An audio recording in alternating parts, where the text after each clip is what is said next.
Good morning. Good morning, sir.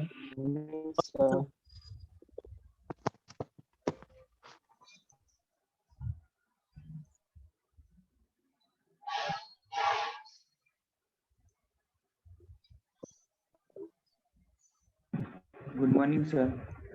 Good morning. हम लोग कहाँ तक हो चुका था? हम लोग का 56 तक हो चुका है। सर बैच 2 का 17 तक हो गया था। बैच 2 का 17 17 या तक, 16 बैच तक 1 हुआ का था। खत्म हो चुका है और बैच 2 का 17 तक। सही बोल रहे हो? 16 तक। 16 से बैच 2 का 17 एब्सेंट है। 16 को 16 दिया था, मार्क्स है, 17 का एब्सेंट लगा हुआ है।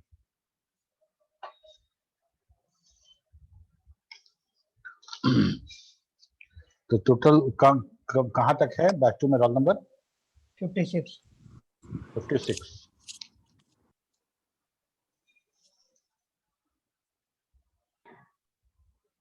ओके, चलिए शुरू करते हैं। पे रोल नंबर बैच 2 का 17 सर बैच हम लोग का टूटा हुआ है क्या? Yes sir.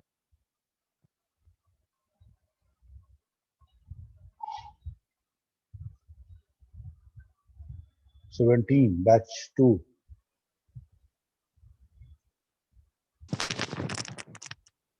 Yes sir 17। Video on करो।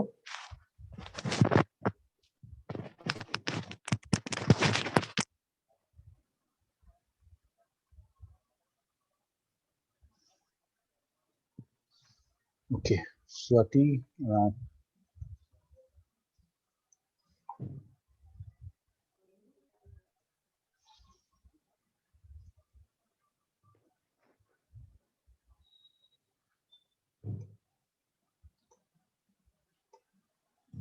इसके बारे में बताओ। क्वेश्चन नंबर 7, डिफाइन प्राइमरी की एंड पार्शियल की।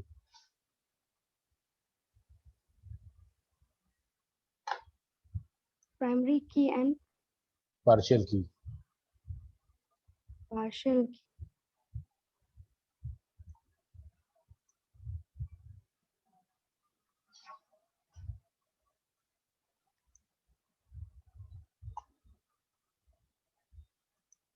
सर प्राइमरी की इंक्लूड करता है सम एट्रीब्यूट्स को और रेफरेंस करता है अनदर एंटिटी में। प्राइमरी की। यस अच्छा, सर। पार्शियल की। पार्शियल की एंटायर रो में पे करता है सर। नहीं समझे। सर जो वीक एंटिटी टाइप होता है प्राइमरी की में इंक्लूड सम एट्रीब्यूट और रेफर करता है अनदर एंटिटी में। अच्छा, तो Yes, sir. पार्शियल की वीक एंटिटी में होता है।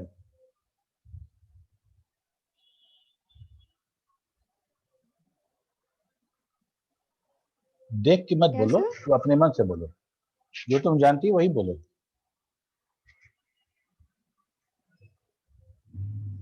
सर क्वेश्चन क्या था? तेरे पार्शियल की वीक एंटिटी में ही होता है। Yes sir. अच्छा, और कहीं नहीं होता? स्ट्रॉन्ग एंटिटी में पार्शियल की या वैसा कोई एंटिटी जो वीक नहीं हो वहाँ पार्शियल की नहीं होगा।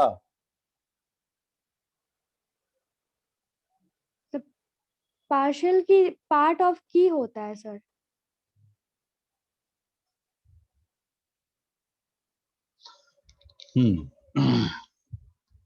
अपने शब्दों में समझ के तुम बोलोगी या मेरा लिखाया हुआ पढ़ के बोलोगी, दोनों में हमको महसूस हो जाता है तुम क्या बता रही हो।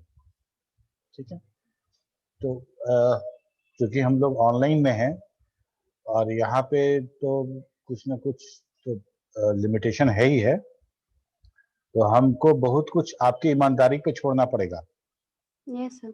है ना, कि हम एग्जाम ले रहे हैं और आप ईमानदारी दिखाएं। और जो जानते हैं वही, बहुत सारा लड़का ऐसा है जो बोलता है सर हमको नहीं आता है, नहीं दे सकते, वो भी चाहता तो कुछ दूसरे मीन से वो बता सकता था, लेकिन वो साफ साफ बोल दिया कि नहीं आता है। हम उसका कद्र करते हैं, उसकी कद्र करते हैं कि अगर नहीं आता है तो हम ना बताएं। ठीक है, अगली बार पढ़ के बताएंगे, क्या दिक्कत है। सब पढ़े थे, थोड़ा बाहर चले गए थे इस वजह से।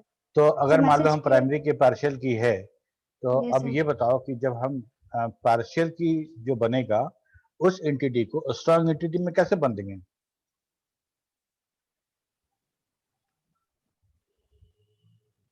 तो पार्शियल की को पार्शियल की तुम बोली ना कि वीक एंटिटी होगा, उसमें जो की होता है उसको पार्शियल की कहते हैं। Yes sir. ठीक है, तो अब बताओ कि उस वीक एंटिटी को हमारे डेटाबेस में हम तो वीक एंटिटी को रहने नहीं दे सकते। हमारे पास हम एक शर्त धर देते हैं एंटिटी में कि जो एंटिटी वीक होगा या डिस्टिंग्विश नहीं होने लायक रहेगा हम उसको नहीं रखेंगे। तो हम वीक एंटिटी को स्ट्रॉन्ग एंटिटी कैसे बनाएंगे। डेटाबेस में वो एग्जिस्ट करे इसके लिए स्ट्रॉन्ग बनना पड़ेगा, और स्ट्रॉन्ग कैसे बनाएंगे बताओ।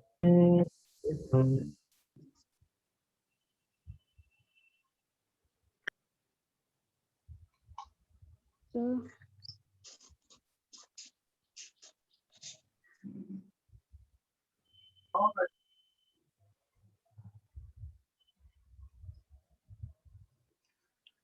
सर उसको लिंक कर देंगे, उसको लिंक कर देंगे प्राइमरी की में। ठीक है, रोल नंबर 17 है ना तुम्हारा। Yes sir. 18 yes sir. बढ़िया। होना चाहिए।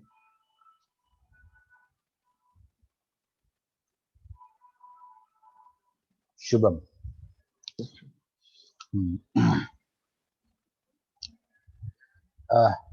शुभम, यही सवाल अभी जो पूछे थे कि अगर मान लो कोई वीक एंटिटी है तो वीक एंटिटी को हम लोग स्ट्रॉन्ग एंटिटी में कन्वर्ट कैसे करते हैं।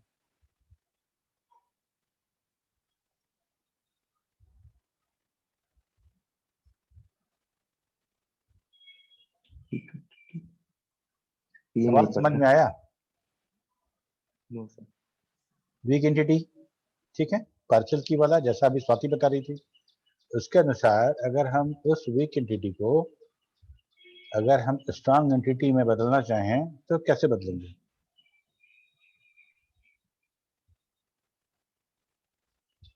चलो ये सवाल छोड़ते हैं, एक और सवाल देखते हैं।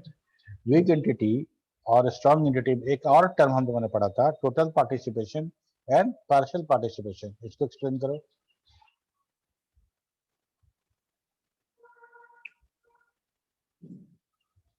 क्या सर, फिर से बोलिए तो। Total participation and partial participation.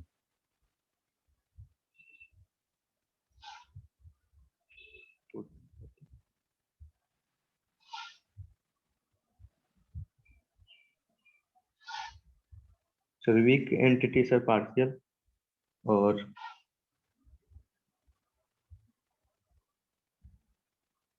Strong entity sir total. Strong entity जिसमें सर सब इन्वॉल्व नहीं हो वो सर पार्शियल हो जाएगा। अच्छा, कुछ एक उदाहरण देके बताओ, गिव एन एग्जांपल।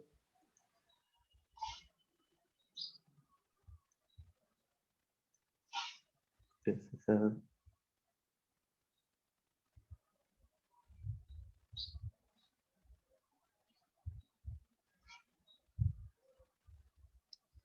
एग्जांपल सुनिए। 19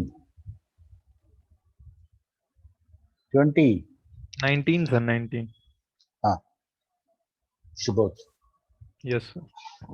अच्छा शुभोध, हम लोग जब डेटाबेस स्टार्ट किए थे तो हम लोग ये बात कर रहे थे कि भाई डेटाबेस नहीं है सारा का सारा, तो रैम में होता ही है सारा का सारा। तो हम लोगों ने एक टर्म वहां पर डिफाइन किया था, डेटा परसिस्टेंसी, है ना? Yes data sir. परसिस्टेंसी या डेटा परसिस्टेंसी, परसिस्टेंस। इसको एक्सप्लेन करो। डेटा परसिस्टेंस सर, जैसे अगर कोई प्रोग्राम रन करता है तो जो लोकल वेरिएबल होता है, अगर उसमें कुछ डेटा डाल रहे हैं तो वो जब तक प्रोग्राम रन करेगा तब तक रहेगा डेटा।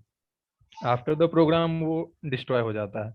लेकिन हम लोग को चाहिए कि डेटा बाद में भी रहे, और फ्यूचर में अगर कोई यूज हो, अगर हम लोग चाहते हैं तो उसके लिए डेटा परसिस्टेंस होता है सर। बहुत बाद बढ़िया, में भी इस्तेमाल कर सकते हैं। शुभोध,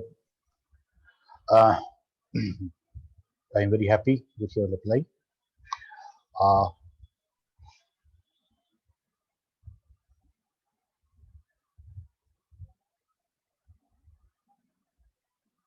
ये relational model of database, relational model database जो है सर, वो टेड के द्वारा दिया गया था सर, आई थिंक शायद 1971 में।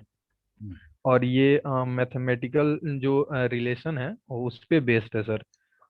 सेट थ्योरी का यूज करके बनाया गया है इसको। ये रिलेशनल मॉडल में सर ये होता है, एट्रीब्यूट्स हो गया, एंटिटी हो गया, रिलेशनशिप हो गया, ये सब रहता है sir.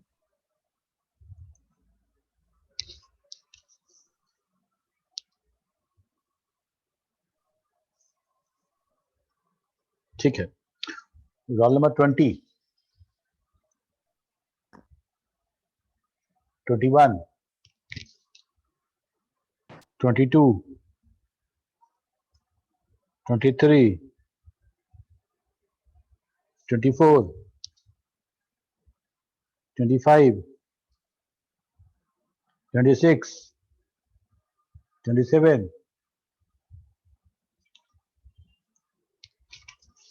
Yes, sir, 27. Manish video on करो।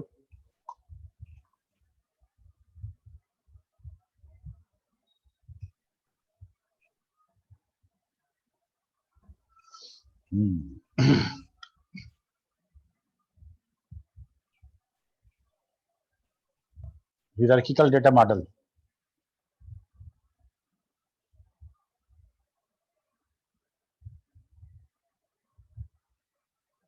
Manish, that is the question for you.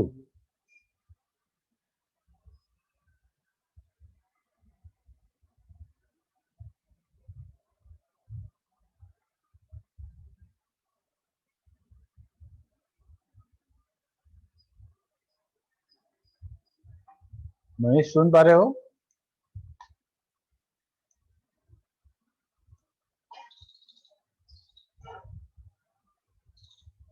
क्या हो गया मनीष?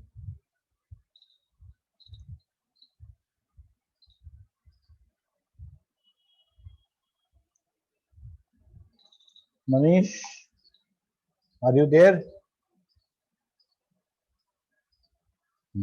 Okay. सर उसका नेटवर्क प्रॉब्लम है सर, डिस्कनेक्ट हो गया। समझ गए हम। 27 था ना मनीष का? Yes sir. Yes sir, sir वो ज्वाइन कर रहा है। हाँ ठीक है, हम होल्ड पे रखे हुए हैं। 28, 29, Yes, sir. 30, 29, okay. 29. What is ear diagram? Or give all the symbols used in the ear diagram.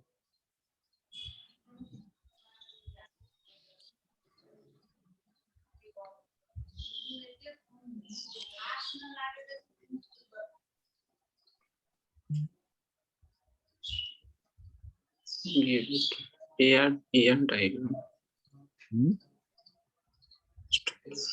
ER diagram इसको फुल फॉर्म में क्या बोलते हैं? Sir, ER diagram is E for Entity- what, R for what? E मतलब क्या, R मतलब क्या, पूरा इसको फुल फॉर्म क्या बोलेंगे? एंटिटी रिलेशनशिप डायग्राम होता है अच्छा, गुड। हाँ, आगे बताओ। Sir. ER is also known as ERD is a diagram that नहीं, display हिंदी में the बोलो, हिंदी में अपने भाषा में। से इस डायग्राम का यूज डिस्प्ले पर रिलेशनशिप और इसके इंटिटी को सेट करने में और स्टोर करने में डाटाबेस के साथ करते हैं। अच्छा, अभी हम ईमानदारी पे अपना भाषण दिए, सब सुन के हवा में निकाल दिए। यह डायग्राम में ये एक, मेरे स्टेटमेंट को सुनो और ये सही है या गलत है ये बताओ। यह diagram is a technical way to design our database. It's a technical way to design our database. True or false?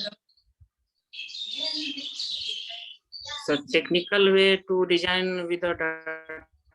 हाँ, हम लोग के डेटाबेस को डिजाइन करने के लिए एक टेक्निकल तरीका है।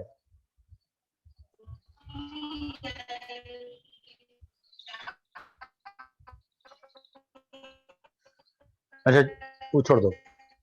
यह डायग्राम में कंपोजिट एट्रीब्यूट क्या होता है?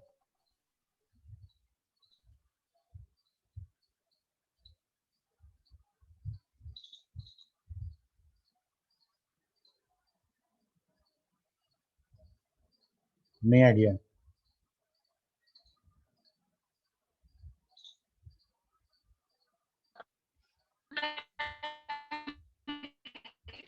मल्टी वैल्यूड एट्रीब्यूट को किस शेप से दिखाते हैं? विकी हो कि तुम भी डिस्कनेक्ट हो गए?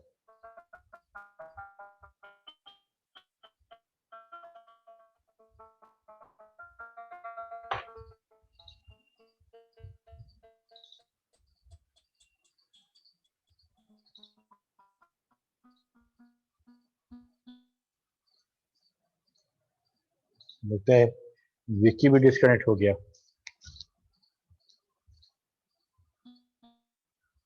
है सर विकी। बोल नहीं रहा है। बट नेटवर्क इशू है।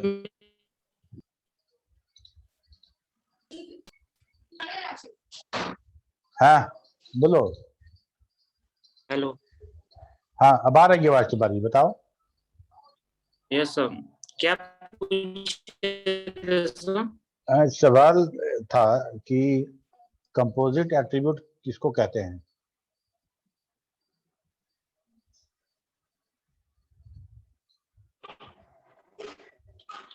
सर कंपोजिट एट्रीब्यूट में एट्रीब्यूट्स को कंपोज्ड मेनी टाइम में सिंपल एट्रीब्यूट के साथ करते हैं सर, जैसे कि अच्छा, मल्टी वैलिड एट्रीब्यूट को कैसे दिखाते हैं, कौन सा शेप से?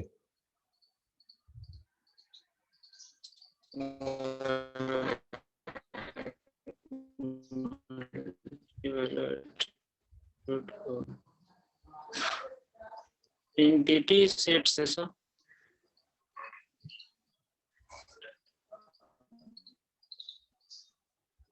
ठीक। Roll number 30, 31, 32। Yes sir. Yes sir, 32 sir. 31 sir. Okay, 31 पहले आ जाओ, वीडियो ऑन करो। अभिषेक। Yes sir. 31 हो? Yes sir. Okay, database architecture.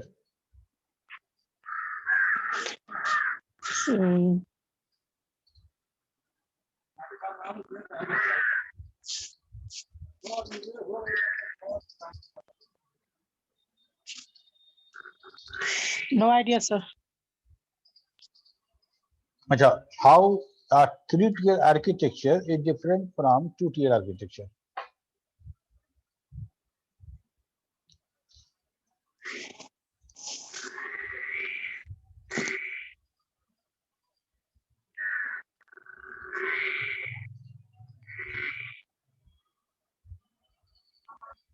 3 tier architecture और 2 tier आर्किटेक्चर में क्या अंतर है, क्या डिफरेंस है?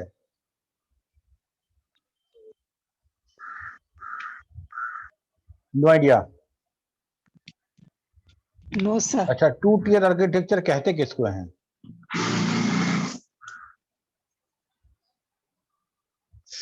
टू टियर आर्किटेक्चर किसको कहते हैं?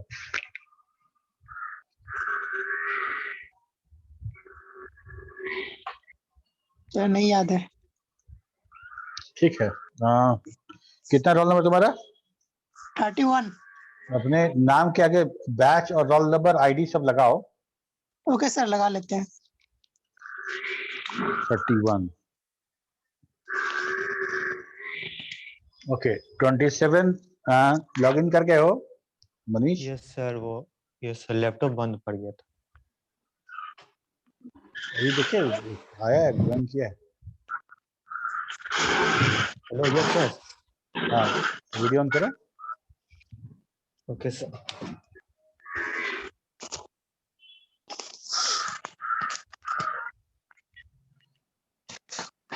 हाँ मनीष, ये यही सवाल। 3 tier आर्किटेक्चर और 2 tier आर्किटेक्चर में क्या अंतर है? Sir 2 tier architecture sir actually client based होता है और 3 टायर वेब बेस्ड होता है। 2 tier वेब बेस्ड होता है। सर आवाज आ रहा है बैकग्राउंड। सर आवाज बंद करवाइए ना। हाँ, बंद हो गया। Sir 2 tier architecture actually client based होता है, क्लाइंट का उसमें होता है, और 3 टायर में वेब बेस्ड होता है। इसी की वजह से 2 टायर थोड़ा स्लो होता है और 3 टायर 2 टायर के कंपैरिजन में फास्ट होता है। तो और कौन स्लो होता है, लेस कौन फास्ट होता है? 2 टायर सर स्लो होता है अच्छा, 2 tier स्लो और होगा और 3 tier फास्ट होगा। ये सर कंपैरेटिवली भी 2 कैसे टायर कैसे से इसको फास्ट। इसको कैसे बताओ? इसको हम समझाओ कैसे। सर क्योंकि ये सर क्लाइंट बेस्ड है तो क्लाइंट एरिया में होता है, और जबकि 3 टायर बेस्ड वेब पे है तो वहां से सर इजीली रिट्रीव करना डाटा आसान हो जाता है, वो फास्ट हो जाता है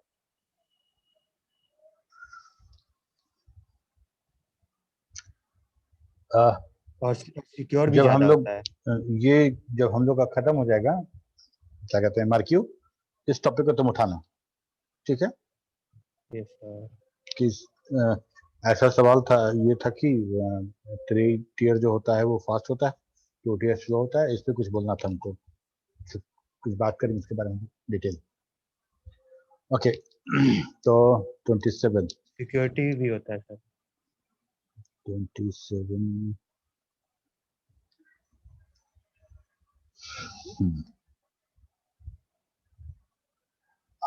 एक सवाल और पूछे, दोस्त पूछ चुके तुमसे।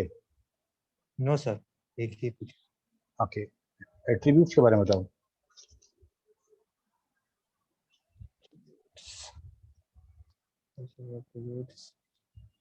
सर एट्रीब्यूट्स रिलेशन होता है, याद नहीं है सर पूरा।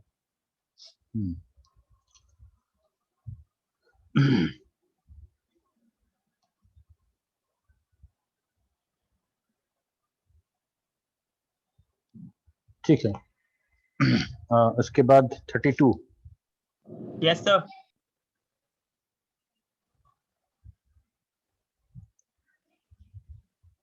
प्रिंस, वीडियो ऑन करो।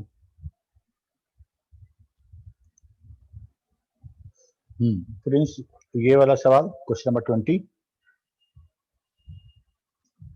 Define attributes. सर एट्रीब्यूट किसी भी डाटा का प्रॉपर्टीज होता है सर, जैसे ना कि सर स्टूडेंट का स्टूडेंट नेम, किसी भी स्टूडेंट डेटा आईडी। का ना बोल के हम बोलेंगे कि किसी भी एंटिटी का, ज्यादा यस अच्छा सर, लगेगा, एंटिटी का ज्यादा सर। टेक्निकल लगेगा, है ना? यस यस सर, किसी भी एंटिटी का वो प्रॉपर्टीज है। प्रॉपर्टीज होता है। ओके, तो टाइप्स ऑफ एट्रीब्यूट्स को एक्सप्लेन करना है, बताओ कौन कौन टाइप का एट्रीब्यूट है? सर एट्रीब्यूट्स 4 टाइप्स का होता है, simple attributes, composite attributes, derived attributes and multi derived attributes. बहुत बढ़िया। डिराइव्ड एट्रीब्यूट को बताओ। सर ड्राइव्ड एट्रीब्यूट जैसे कि सर किसी एम्प्लॉय का एज या फिर उसका सैलरी सर ड्राइव्ड होता रहता है, इसके अर्ली बेसिस या फिर मंथली बेसिस पे ड्राइव्ड होता रहता है ना, इसलिए सर उसको ड्राइव्ड एट्रीब्यूट बोलते हैं सर। अच्छा, उसको सिंपल एट्रीब्यूट क्यों नहीं रख सकते? हमको ड्राइव क्यों करना पड़े? मान लो हमको कुछ रखना है तो क्योंकि हम सर वो उसको बार बार चेंज होते रहेगा, जैसे कि सर एज लेंगे तो sir age derived simple attribute में नहीं रहेगा, वो बार बार चेंज होते रहेगा ना सर, कांस्टेंट थोड़ी ना रहेगा। Okay, define weak entity set.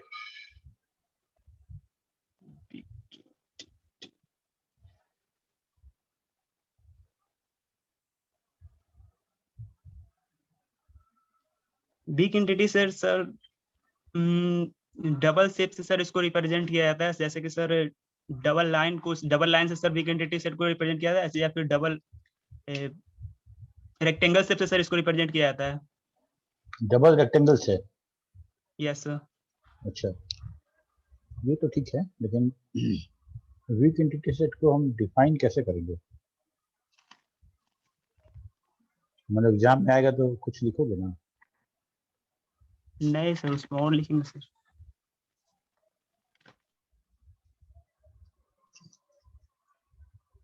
नहीं सर, किसी नहीं किया हो तो सर उसमें वो वीक एंटिटी।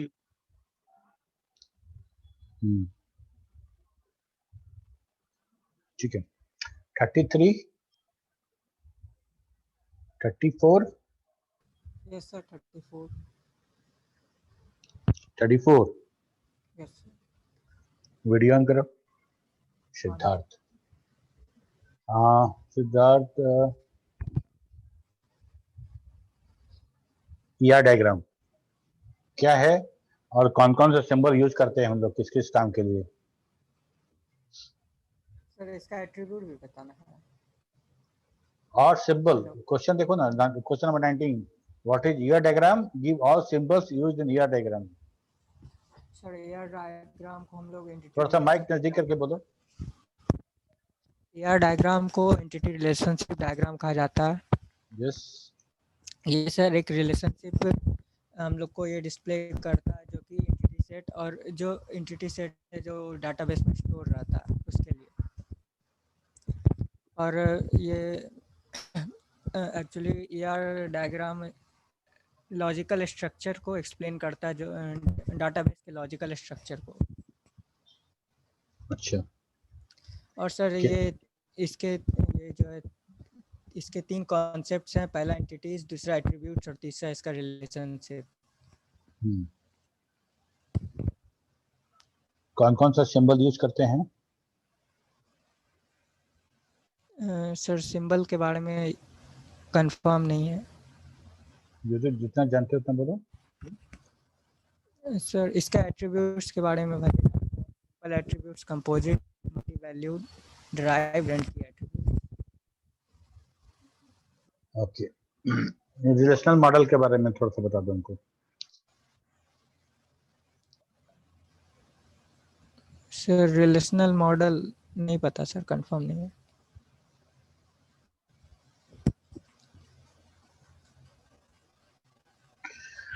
हाँ, okay. 35, 36, 37। Yes sir 37। Video on करो।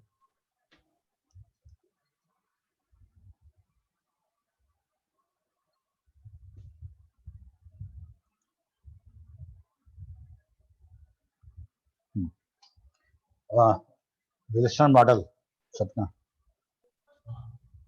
सर रिलेशनल मॉडल जो है वो डेवलप हुआ था 1970 में। इसको एडगार फ्रैंक कॉर्ड ने डेवलप किया था। और ये सर ये जो मॉडल है वो मैथमेटिकल कॉन्सेप्ट पे डेवलप हुआ था। और सर इसमें सर जो मैथमेटिकल रिलेशन है हो गया, जैसे सेट हो गया, रिलेशन हो गया, सबसेट हो गया, एट्रीब्यूट्स हो गए। अच्छा, तो मैथमेटिकल रिलेशन के कारण ही हम लोग किसी टेबल को एक रिलेशन बोल रहे थे कि डेटाबेस में टेबल है, लेकिन रिलेशनल डेटाबेस में जब बात करते हैं तो उसको रिलेशन बोलते हैं। ऐसा क्यों? तो क्योंकि वो रिलेटेड होता है विद ईच एंटिटी। ओके,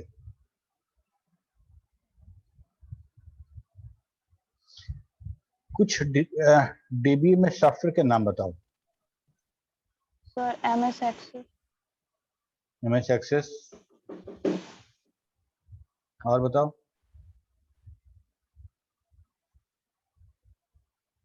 और सर हो गया एसक्यूएल।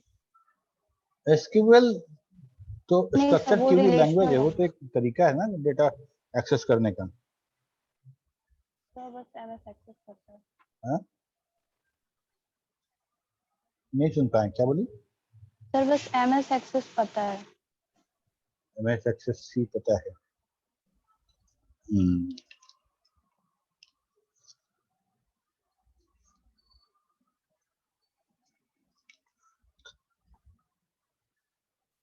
थर्टी सेवन है ना तुम्हारा?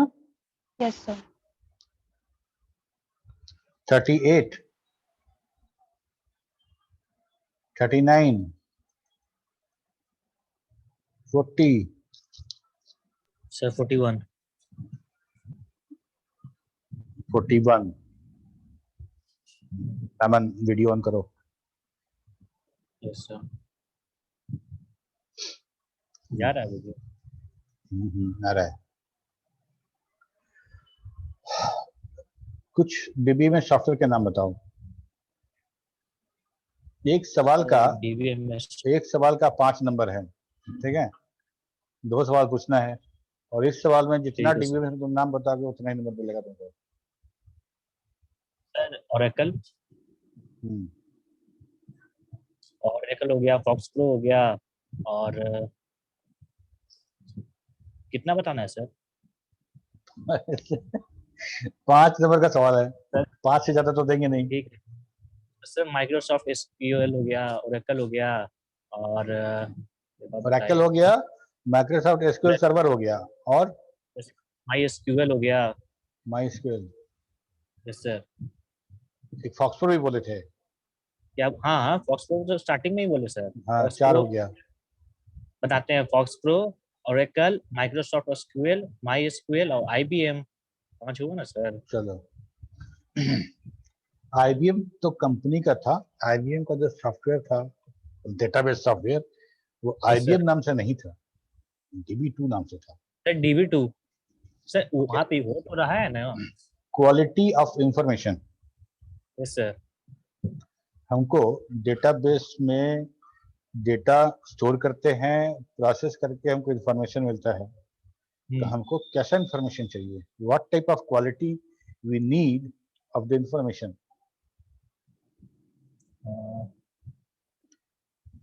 सर इसमें थोड़ा सोचने दीजिए। Sir accurate. सही है, right. Time sir, timeline. Timeliness, ठीक है। Yes sir, time. और सिक्योर। और सिक्योर सर, सिक्योर रहना चाहिए। Relevant, relevant. और फिर सर रिलेवेंसी भी। तो हमको तो यकीन नहीं हो रहा है नमन कि तुम बगैर देखे हुए बोल रहे हो। तो सर अब दोनों हाथ पे एक यहाँ है सर, और यहाँ हम तो बोल रहे हैं, हमको यकीन नहीं हो रहा, तुम इतना पहले का स्टार्टिंग का बिना देखे तुम बोल दे रहे हो, यकीन नहीं हो रहा है। चुप हो जाए। नहीं, शाबाश, I am happy. Okay sir. Okay Naman, good, keep it up. 42, 43, 44।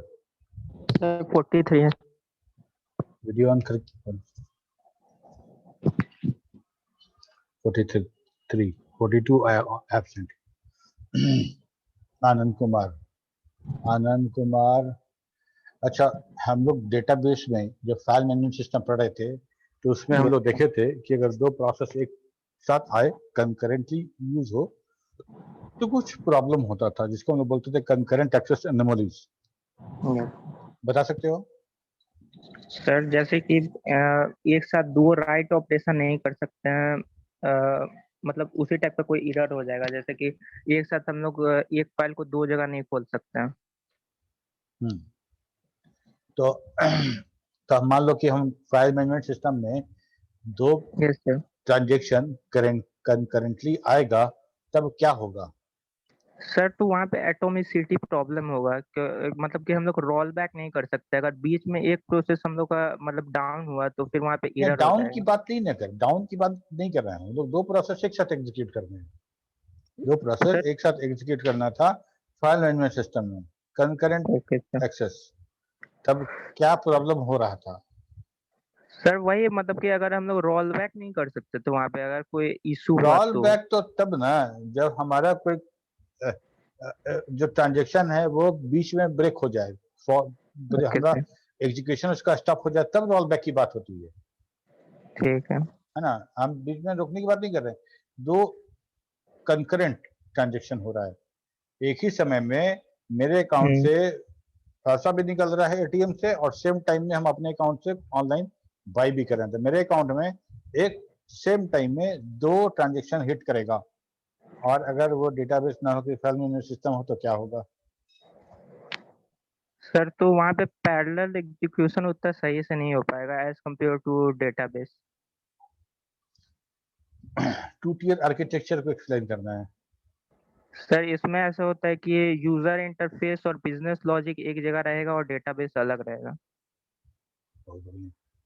Okay, B2 43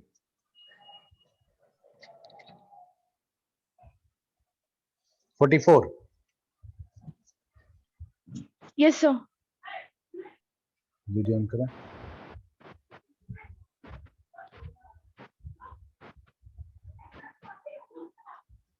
हाँ Nisha, one tier architecture, two tier तो अभी बता दिया, आनंद बताया भी टू टियर। तुम बताओ वन टियर आर्किटेक्चर किसे कहते थे? सर सॉफ्टवेयर जो होता है वो कलेक्शन होता है 3 लेयर का, यूजर इंटरफेस, एप्लीकेशन लेयर और डेटा लेयर। जो तीनों जो अगर सिंगल साइट पे हो, पैक हो, तो वो 1 टियर आर्किटेक्चर हुआ। फॉर एग्जाम्पल एक या दो वन टियर किसी एप्लीकेशन का नाम बताओ। 1 टियर MS वर्ड। गुड। हाँ, एक क्वेश्चन एग्जामिनेशन पॉइंट ऑफ से बहुत इंपॉर्टेंट है। एक्सटर्नल व्यू, कंसेप्चुअल व्यू और फिजिकल व्यू। सर ये 3 लेवल ऑफ एब्स्ट्रैक्शन है। External view, conceptual view and physical. Sir external view, conceptual, sir physical view को internal view कहते हैं ना? नहीं, फिजिकल व्यू अब तुम बताओ, उसके बाद हम बताएंगे। ओके सर, एक्सटर्नल व्यू जो नियर होता है क्लाइंट के, और conceptual view, sir physical view database, physical view is related to. हाँ, फिजिकल व्यू सबसे नीचे वाला लेयर है। हाँ, इंटरनल सबसे लोअर लेवल है। अब और बताओ। ये रिलेटेड होता है DBMS से, और यहाँ पे सारा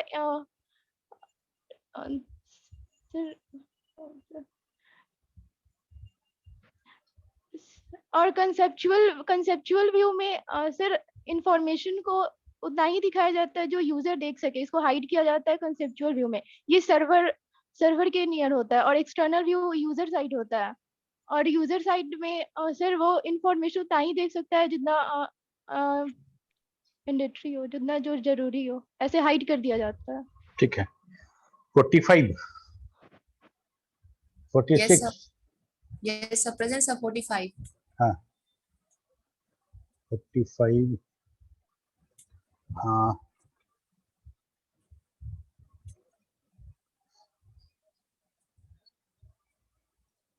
कौन सा सवाल? एक बार ये बोल दो। रिलेशनल मॉडल को एक्सप्लेन करना है।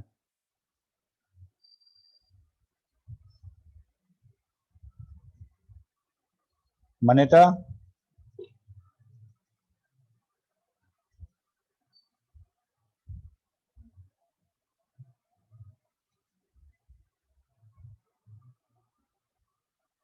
मान्यता आर यू देयर?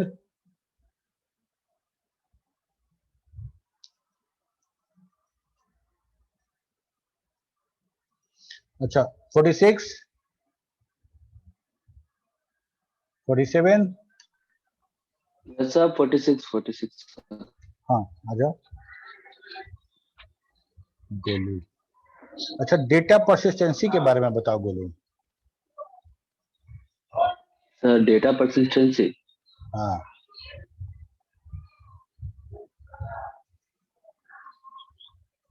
नहीं बता सर। डेटा परसिस्टेंस के बारे में नहीं पता है। अच्छा ये सवाल बहुत आसान सा सवाल पहले क्लास में बताए थे। Data information and database. Sir data raw material को डेटा बोलते हैं। रॉ और इंफॉर्मेशन रॉ और सर ये रॉ सर हाथ पीछे करके बताओ। नहीं सर रॉ फिर हाथ ऊपर कर दिया। Sorry sir. Sir data raw sorry sir नहीं बोल पाओगे। एंटिटी लास्ट सर्च हम तुमको नंबर देना चाहते हैं इसीलिए इतना बार पूछ रहे हैं। एंटिटी क्या है बताओ। एंटिटी सर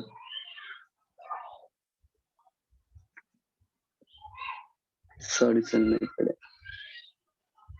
इतना ऐसे पढ़ाई करोगे तो कैसे होगा बताओ। सॉरी सर ध्यान दें।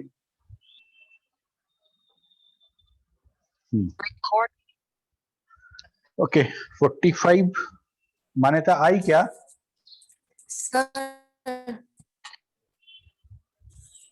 यस सर आ गई सर नेटवर्क इशू का हाँ हाँ ठीक है कोई बात नहीं। वीडियो ऑन करो। Sir relational model sir yes sir on है सर। हाँ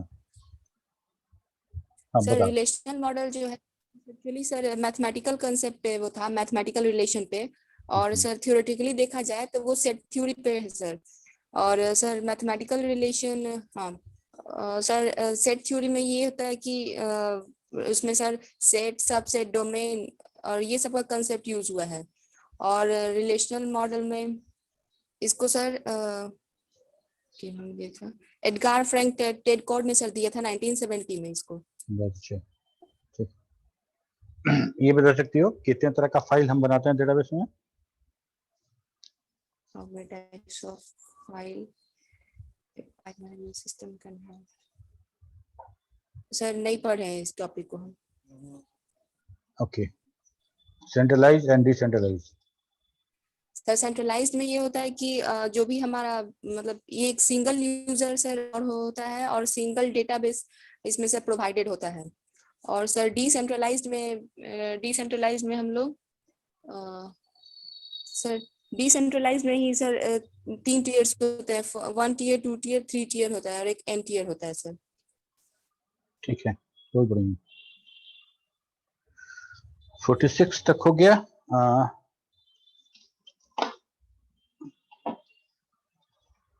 47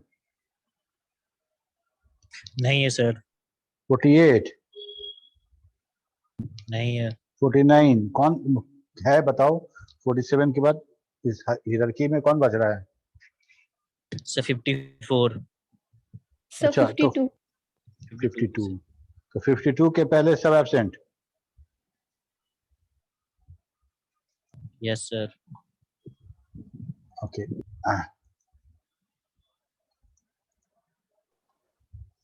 शैलबाला ये हम लोग जो डिसेंट्रलाइज की बात करते हैं तो डिसेंट्रलाइज में यस सर हम लोग कैसे डेटाबेस को डिसेंट्रलाइज करते थे कितने तरीके से? सर डिस्ट्रीब्यूशन के बारे में बोल रहे थे। डिस्ट्रीब्यूटेड डेटाबेस में किसी डेटाबेस को कैसे डिस्ट्रीब्यूट कैसे करते थे? सर 4 तरह के टायर में डिस्ट्रीब्यूट करते हैं, हाँ। जिसमें 1 to 1 रिलेशनशिप होता है, 1 to many होता है, many to 1 होता है एंड many to many होता है। मतलब इस टाइप में डिस्ट्रीब्यूट होता है। और 1 टायर में होता है कि जो 3 लेयर होता है वो एक पैकेज में उसको मतलब एक ही पैकेज में कर देते हैं तीनों लेयर को। और 2 टायर में होता है कि एक क्लाइंट का एक डीबी मतलब क्लाइंट डीबीएमएस से इंटरैक्ट कर सकता है, 1 to 1 रिलेशनशिप होता है। और 3 टायर में होता है कि मोर देन 1 क्लाइंट मतलब क्लाइंट करता है सर्वर से और सर्वर करता है डीबीएमएस से। ओके, ये कॉम्प्लेक्स स्ट्रक्चर हो जाता ये है। तो हम समझ में आ गया कि हम सेटेलाइट हम सिस्टम की बात कर रहे थे, उसको एप्लीकेशन के साथ मिलाकर उसको अलग अलग डिस्ट्रीब्यूट कर दिए। लेकिन हम डिस्ट्रीब्यूटेड डेटाबेस की बात कर रहे हैं। हम लोग डिस्ट्रीब्यूटेड सॉफ्टवेयर आर्किटेक्चर की बात नहीं करके डेटाबेस की बात कर रहे हैं। इसमें सिर्फ डेटाबेस की बात करेंगे कि वो सेंट्रलाइज है या डिस्ट्रीब्यूटेड है। ठीक है, उसमें Yes, हम लोगों ने पढ़ा था कि एक होमोजेनियस होता है कि हेटेरोजेनियस डिस्ट्रीब्यूटेड डेटाबेस होता है। याद है कुछ होमोजेनियस और heterogeneous database? Sir sorry sir. नहीं, ओके। तो अच्छा, सेंट्रलाइज्ड डेटाबेस और डिस्ट्रीब्यूटेड डेटाबेस दोनों में क्या क्या फर्क है? हम क्यों डिस्ट्रीब्यूटेड डेटाबेस यूज करें और सेंट्रलाइज्ड डेटाबेस यूज क्यों ना करें? क्या प्रॉब्लम था हमको, या बोलो क्या डिसएडवांटेज था सेंट्रलाइज्ड डेटाबेस यूज करने के में? सर सेंट्रलाइज्ड में था कि एक ही यूजर उसको मतलब एक ही नहीं, यूजर सेंट्रलाइज्ड डेटाबेस वैसा से नहीं समझो। एक्सेस कर सकता है। सेंट्रलाइज सॉफ्टवेयर आर्किटेक्चर की बात नहीं कर रहे हैं, जहाँ यूजर इंटरफेस बिजनेस लॉजिक कुछ नहीं। डेटाबेस हमारा डेटाबेस सर्वर है, एक सर्वर है डेटाबेस, उससे सारे क्लाइंट जुड़े हुए हैं, सब काम कर रहे हैं। ठीक है, यस सर। 2 टियर में जो हम लोग पढ़ते थे, 2 टियर में नहीं पढ़ते थे, तो डेटाबेस सर्वर बना दिए और सारा क्लाइंट के पास उसको एक्सेस कर रहा है। तो उस 2 टियर में जो क्लाइंट और सर्वर हुआ ना, तो सर्वर पे जो डेटाबेस है वो है सेंट्रलाइज्ड डेटाबेस। एक जगह एक सेंटर है उसका, वहां पे डेटाबेस है। ठीक है, उसी डेटाबेस को अगर 2 या 3 सर्वर पे बांट दें तो बोलेंगे हम डिस्ट्रीब्यूट कर दिए डेटाबेस को, छोटे छोटे जगह टुकड़ा उसका कर दिए। तो मेरा सवाल ये है कि सेंट्रलाइज और डिस्ट्रीब्यूटेड दोनों के यूजेस में क्या फर्क था? हमको क्या प्रॉब्लम हो रहा था सेंट्रलाइज डेटाबेस से जो हम डिस्ट्रीब्यूट करने गए? Sir, I'm not getting it, sir. Sorry, sir. Okay. 53, 54. Yes, sir, 54. हाँ रश्मि, homogeneous and heterogeneous distributed database. Any idea? Sorry, sir. Okay, अभी जो हम सवाल पूछ रहे थे ख्याल से कि डिस्ट्रीब्यूटेड डेटाबेस को यूज करने के पीछे हम लोग का क्या कारण था? हम जो सेंट्रलाइज्ड डेटाबेस यूज कर रहे थे उसमें क्या प्रॉब्लम हो रही थी हमको? सर जैसे कि सेंट्रलाइज्ड अगर हम यूज कर रहे हैं तो सारा चीज एक ही सिस्टम पे होता था। तो अगर मतलब सारा चीज एक सिस्टम पर नहीं रहेगा, सिर्फ डेटाबेस सेंट्रलाइज है।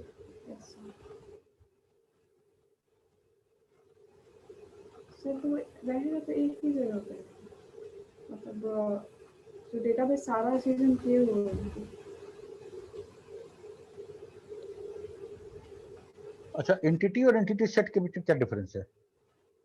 सर एंटिटी सिर्फ एक मतलब वो हो जाता है, जैसे कि जो डेटाबेस हम बना रहे हैं तो वो जो एक ऑब्जेक्ट होता है वो हो जाता है, और कलेक्शन ऑफ मतलब एंटिटी का जो कलेक्शन होता है उसे एंटिटी सेट कहते हैं।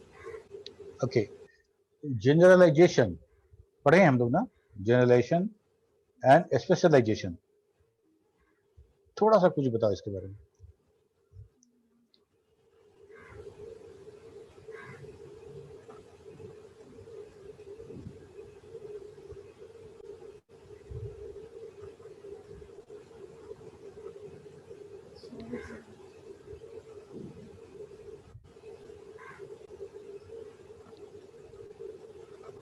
Yes, 54 है ना?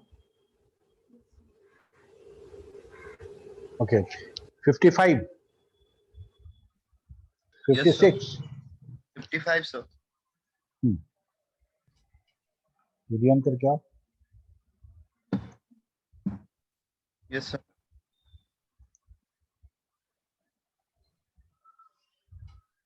अभिनव श्रेष्ठ।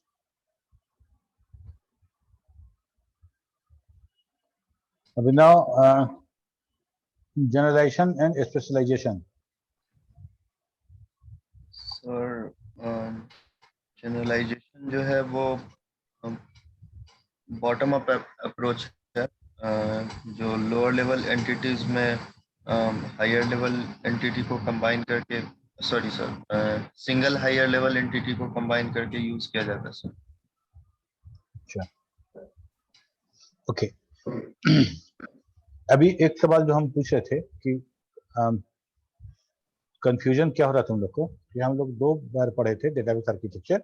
एक डेटाबेस आर्किटेक्चर जो पढ़े थे, टीयर आर्किटेक्चर के बारे में पढ़े थे, उसमें हम लोगों ने पढ़ा था कि हमारा जो सॉफ्टवेयर सिस्टम है, एप्लीकेशन सॉफ्टवेयर, उसका आर्किटेक्चर क्या होता है। सॉफ्टवेयर का आर्किटेक्चर तब हम लोगों ने पढ़ा था कि उसमें यूजर इंटरफेस होगा, बिजनेस लॉजिक होगा, डेटाबेस होगा, और तब इस तीनों को हम लोगों ने टीयर आर्किटेक्चर में बांटा था अलग अलग।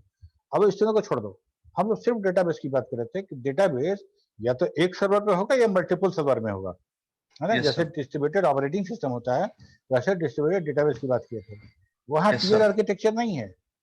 टीयर आर्किटेक्चर तो तब था ना जब हम सॉफ्टवेयर की बात कर रहे थे। मतलब क्लास में इसके बारे में एक बात करेंगे। तो डिस्ट्रीब्यूटेड डेटाबेस को यूज करने के पीछे हम लोग का क्या कारण था, क्या प्रॉब्लम हो रही थी जब हम सेंट्रलाइज डेटाबेस यूज कर रहे थे। सर डिस्ट्रीब्यूटेड डेटाबेस करने के बाद, मतलब करने का रीजन है कि ये परफॉर्मेंस इंप्रूव करता है, और ये ट्रांजैक्शन है वो अलग अलग मशीन्स पे मतलब कम टाइम लेता है ये प्रोसेस। जैसे कि लोड कम पड़ जाता है अलग अलग होने के बाद, तो प्रोसेस फास्ट हो जाता है। हाँ, बात तो सही बोल रहे हो।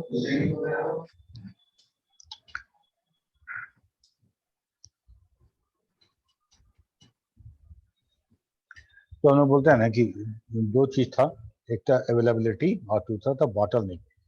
ये 2 चीज को मेंशन करना आवश्यक है जब तुमको यूनिवर्सिटी क्वेश्चन में जवाब दोगे तो, ठीक है। Okay sir. 56 नहीं, 57, 58, 59 50 तक ही है। खत्म हो गया ना। नो सर, रोल ऑफ 14 नहीं, 60 तक ही है ना। सर तो 56 56 तक ही था, 56 या 57 तक जिनका था। छूटा हुआ है उनका भी ले लीजिए। हाँ, रोल ऑफ अच्छा, 14 अभी है sir. Roll number 14। 48 yes sir. 48 sir 48 का होल्ड पे था, उसका नेटवर्क इशू के कारण one foot sir. 48। Video on करो ना, एक सेकंड। वीडियो ऑन करोगे तो खुद देख लेंगे।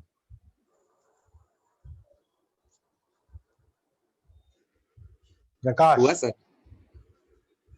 अच्छा, अमन 48, B2 48।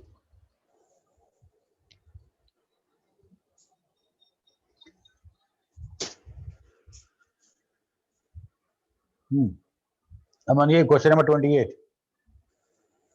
Explain external view of concepts.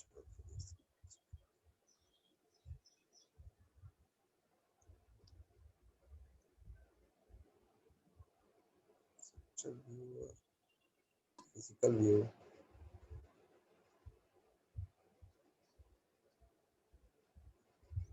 अच्छा, नेक्स्ट क्वेश्चन देखो, data independence.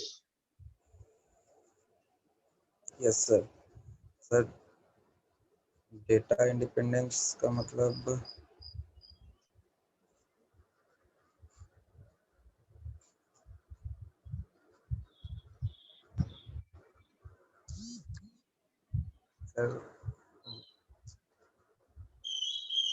Sir the external view मतलब जो डेटा होता है ना कस्टमर के पीपल के लिए, इनपुट और आउटपुट के लिए। हेलो। हाँ, सुन रहे हैं, बोलो ना।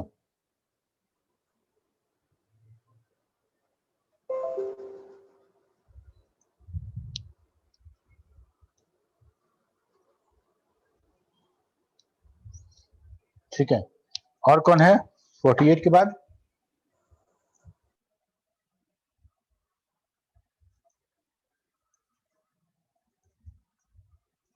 B2 14 भी बचा हुआ है क्या? Yes sir, Prakash. हाँ प्रकाश। Yes sir. हाँ प्रकाश, यही डेटा इंडिपेंडेंस। आवाज क्लियर आ रही है? हाँ आवाज आ रही है।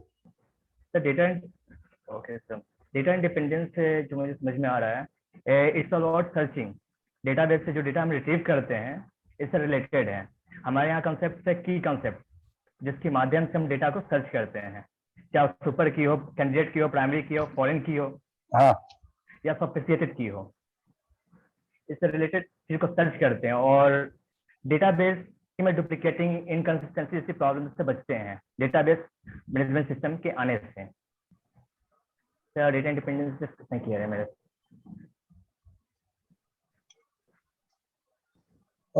इसके बारे में बता सकते हो, होमोजेनियस और heterogeneous distributed database? Yes sir, इसमें मल्टीपल जो साइट्स होते हैं वो होमोजेनियस साइट से होते हैं। जो वेबसाइट की हम बात कर रहे हैं उसको क्या करते हैं, डिस्ट्रीब्यूटेड डेटाबेस के अंदर जो फ्रैगमेंट किया गया है वर्टिकल चाहे हॉरिजॉन्टली, वो एक्सचेंज साइट्स के लिए कर देते हैं। हेटेरोजेनियस में कहने का मतलब है डिफरेंट साइट्स को डिस्ट्रीब्यूट करते हैं डेटाबेस, जो वर्टिकली हो या हॉरिजॉन्टली, वो अलग तरीके से करते हैं। सर क्लियरली नहीं रख पा रहे हैं इस बात को हम। तुम दोनों सवाल का जवाब क्लियरली नहीं दे पाए, गोल गोल घुमा दिए। शेयर करने की कोशिश करते हैं सर, होमोजेनियस को ही। मल्टीपल साइट जैसे स्कूल टाइप साइट्स होते हैं ना सर, वेबसाइट। होमोजेनियस साइट में, होमोजेनियस में हर साइट पे डीबीए में सॉफ्टवेयर एक ही रहेगा। ओरेकल है तो सब जगह ओरेकल रहेगा। हेटेरोजेनियस अलग अलग रहेगा। बहुत सिंपल जवाब है इसका। B2 14। ठीक है, और कोई?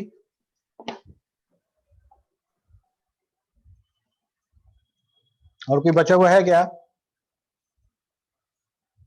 हाँ प्रतीक बताओ।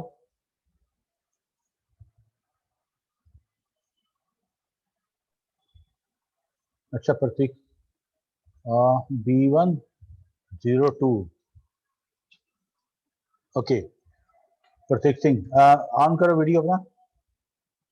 B128 और B149, ठीक है, देख लिया तुमने तो। प्रतीक एक अच्छा, इसी शुरू करते हैं। बहुत आसान सवाल है। हैंड नीचे कर दो। 28 49 देखिए। हेलो। हाँ प्रकाश, तुम कहाँ गए? सर अभी हम लोग का क्लास है 10 से। Yes sir. 10 बजे से 10 से हो गया सर। CCNA का क्लास है सर अभी। अच्छा 2 मिनट लगेगा। जो जो हो गया है उनको आप एक बार अटेंडेंस लेके, जिनका हो गया है वो जाए। 1-2 लोग रहेंगे, फटाफट हो जाएगा। सर अटेंडेंस हो गया है। ठीक है, अटेंडेंस हो गया। जिनका हो चुका है मार्क्यू, वो लीव करें, उस क्लास को ज्वाइन करें, या हम छोड़ देंगे कुछ।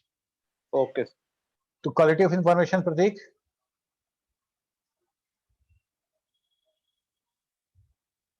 नहीं आ रहा आवाज तुम्हारा साउंड नहीं आ रहा है, वॉइस नहीं आ रहा है।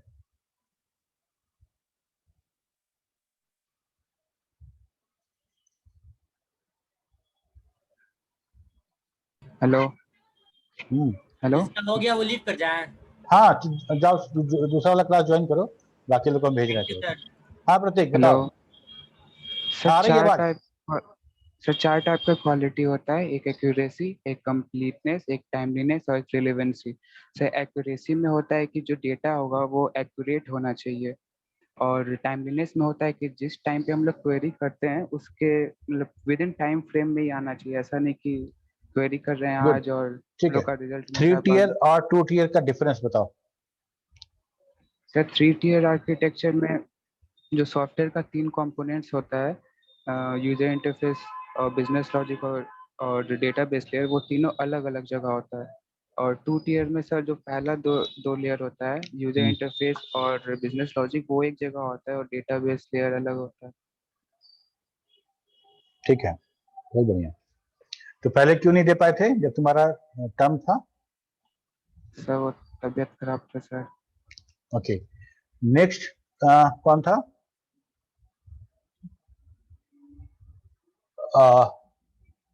B228 B228 तुम बताओ कुछ सॉफ्टवेयर के नाम बताओ, डीबी में सॉफ्टवेयर के नाम बताओ। Sir Oracle, Fox Pro, IBM DB2, MySQL, MS Access। ठीक है, बहुत बढ़िया।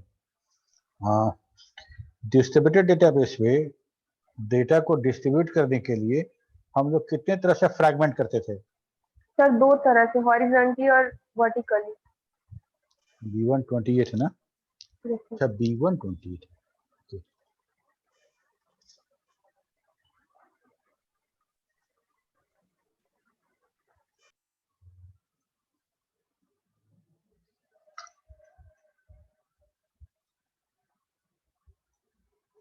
उसके बाद B120 के बाद है B239। B239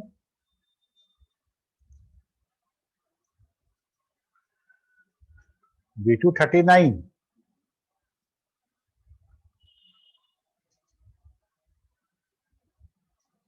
अच्छा, B149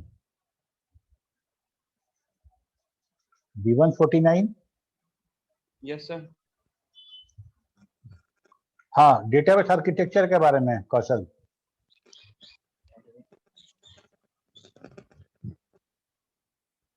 सर डाटाबेस इसमें हम लोग डाटा को मतलब डाटा को हम लोग उसमें स्टोर करके रखते हैं सर डाटाबेस। अच्छा, सॉफ्टवेयर का किसी सॉफ्टवेयर का 3 कंपोनेंट के बारे में हम लोग बात किए थे। कौन कौन से कंपोनेंट? सर याद नहीं आ रहा है। तो किसी सॉफ्टवेयर का 3 लेयर होता है, वो लेयर की बात कर रहे थे। One layer, one tyre layer और 2 टायर 3 टायर्स। अच्छा, B149 है ना? Yes sir.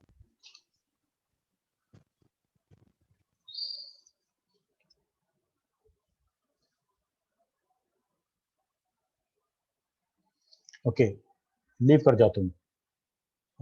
B239 शिवम। अच्छा, B147। Yes sir. B147 अच्छा, एट्रीब्यूट के बारे में बताओ, कौन कौन सा एट्रीब्यूट होता है? सर एट्रीब्यूट 4 टाइप के होते हैं, simple attribute, composite attribute, multi valued and derived. Okay, तो डिराइव्ड एट्रीब्यूट को हम किस सिंबल से दिखाते हैं?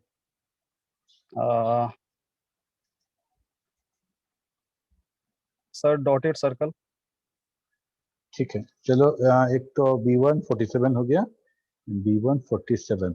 ओके, एक सवाल और पूछते हैं तुमसे, एंटिटी और एंटिटी सेट में क्या अंतर है? सर एंटिटी वो रियल वर्ल्ड ऑब्जेक्ट पे बेस्ड रहता है एंड एंटिटी सेट सर जब वही एंटिटी एक से ज़्यादा जब एक दूसरे से कनेक्टेड रहता है तो एंटिटी सेट हो जाता है, कलेक्शन ऑफ 47 है ना? हाँ, ठीक है, चलो ओके। और किसी का तो नहीं बचा है?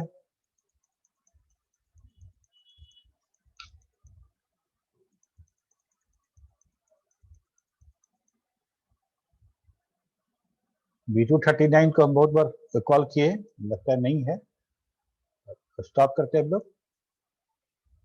ओके, अच्छा, B226। Yes sir. तुम्हारा भी नहीं हुआ है क्या? नहीं सर। वीडियो ऑन करो।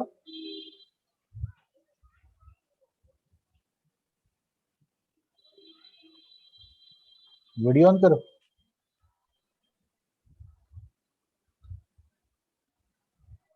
ओके, डेटा परसिस्टेंस के बारे में बताओ तो।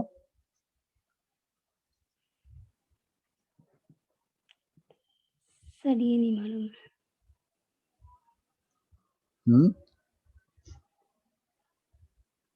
डेटा परसिस्टेंसी क्या होता है?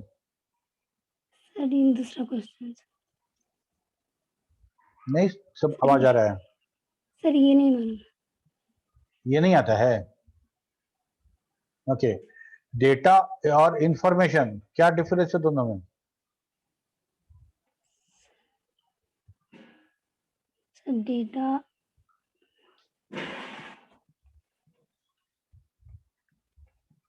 Is a collection of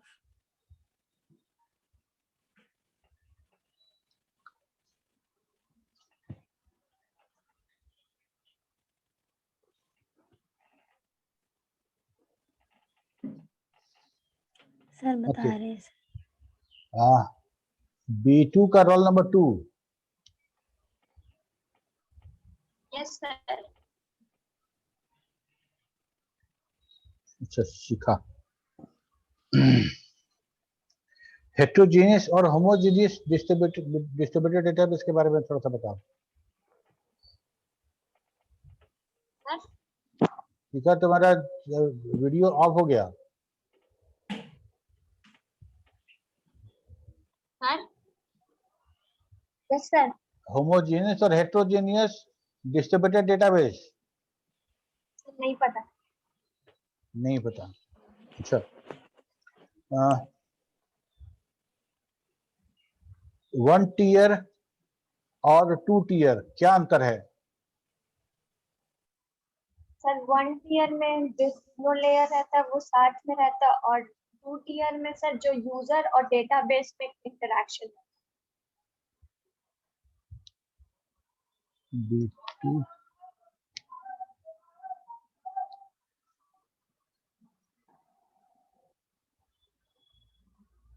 B2 का रोल नंबर 2 अभी किसका लिए थे? Sir roll number 2 B2। अभी और कौन को दिया था? अभी हैंड रेज कौन कौन किया था? सर 26। नहीं, एक और था ना, किसी का लिए थे? Sir B2 26। सर बैच 1 का लिया। अच्छा, बैच 1 का 2 भी दिया था क्या? Yes sir.